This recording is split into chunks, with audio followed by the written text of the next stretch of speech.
Hi guys, and welcome to another Q&A episode. I'll be answering some questions and then discuss a pretty cool topic. All of this will be on top of gameplay from Pharaoh. Question number 1. When playing a game where you can choose the gender of your character, do you prefer to play as the opposite gender or your own? This is from Lone Wanderer 111. I prefer female characters. Their armor and the detail always looks a lot better in my opinion. Also, boobs. Question 2. What's your favorite kind of candy?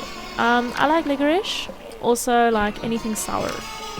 Question number 3. Do you like sad songs? Also, what are some of your favorites? This is by Anari Duplessis. I actually do.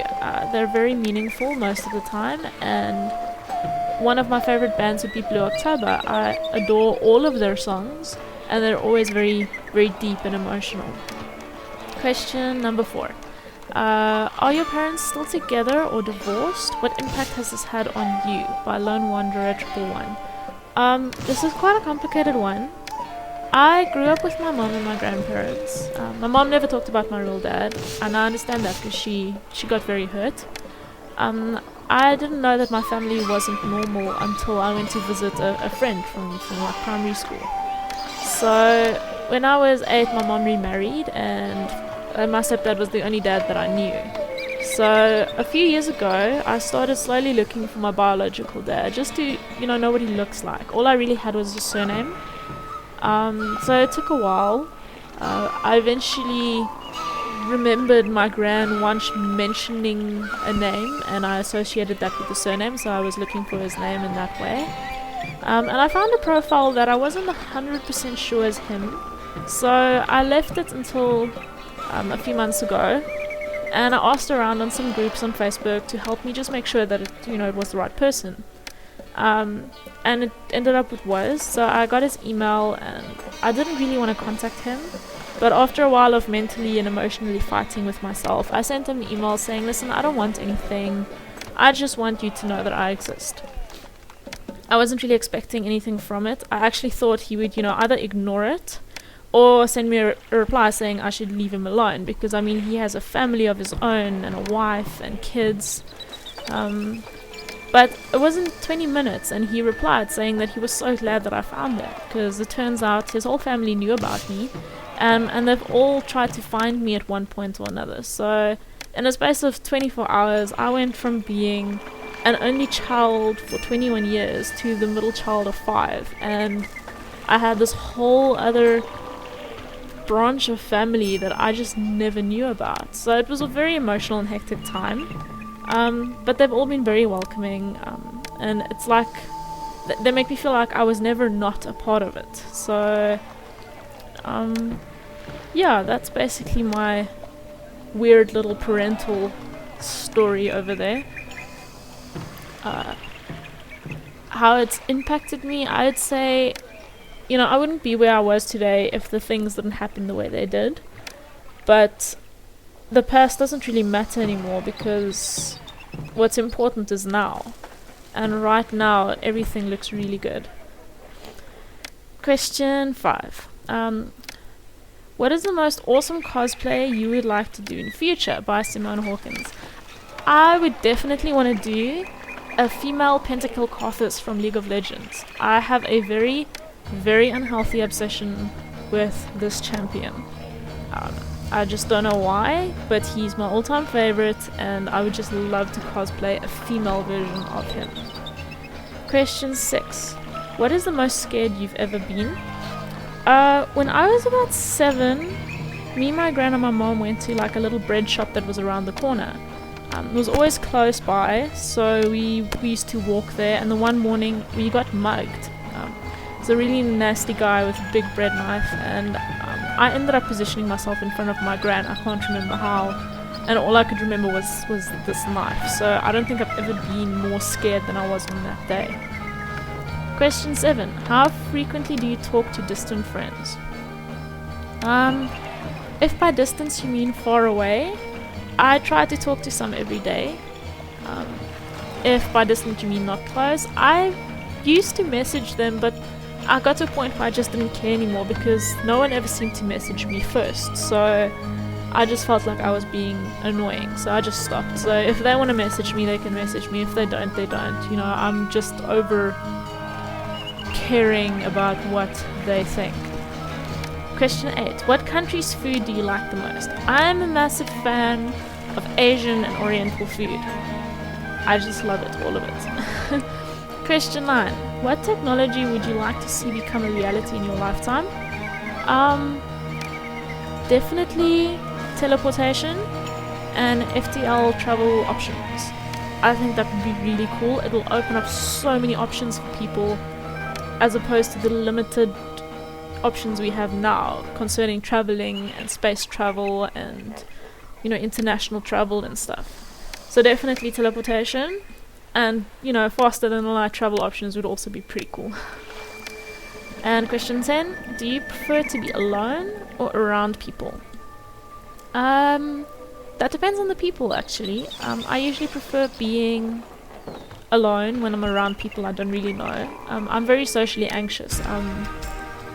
So I'm usually quite quiet and I don't say much, and I usually observe and listen. But when I'm around people I'm comfortable with, which takes a little while to happen, I tend to be more open and outgoing. Alright, those were our questions. Woohoo! Topic time. Today is the 5th of November. It is Guy Fawkes. Now, a lot of people know of Guy Fawkes, especially after the movie V for Vendetta, which I loved, by the way. And they celebrate Guy Fawkes with fireworks, and, you know, a lot of people just know, ooh, fireworks, it's celebrating time, but they don't really know, you know, it's called Guy Fawkes. And again, with most holidays, people don't really know what they're celebrating. They're just celebrating for the sake of celebrating. But the 5th of November marks the day that Guy Fawkes was captured. He was a revolutionist and is still today an icon for many freedom groups. He was part of a group who planned to overthrow their current monarch and replace him with with his daughter, who was the third in line, I think. The whole gunpowder plot was to be executed on the night of the 5th of November. Guy Fawkes was in charge of guarding the explosives. And the guards received an anonymous letter, so they went and started searching the premises, where they found and arrested him on charges of high treason.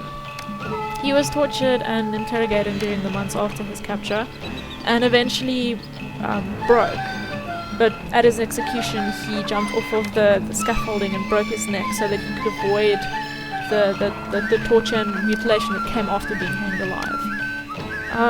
His legacy has since then become a symbol for fighting for freedom and for justice and for fighting what is right.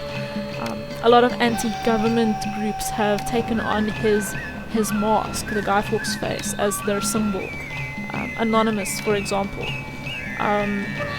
The 5th of November marks his attempt at changing the course of history, and in spite of his failure, people have honored this day and the idea that change is possible. You know, people will always be stronger than their government. You know, people can control what happens in their country.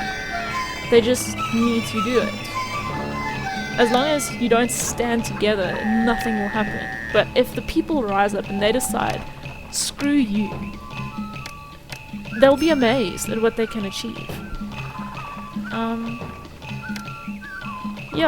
So Guy Fawkes has really such a deep meaning, especially, I know the movie is obviously Hollywoodized and made more fabulous and stuff, but the movie itself is actually really a good representation of what the spirit of Guy Fawkes is about.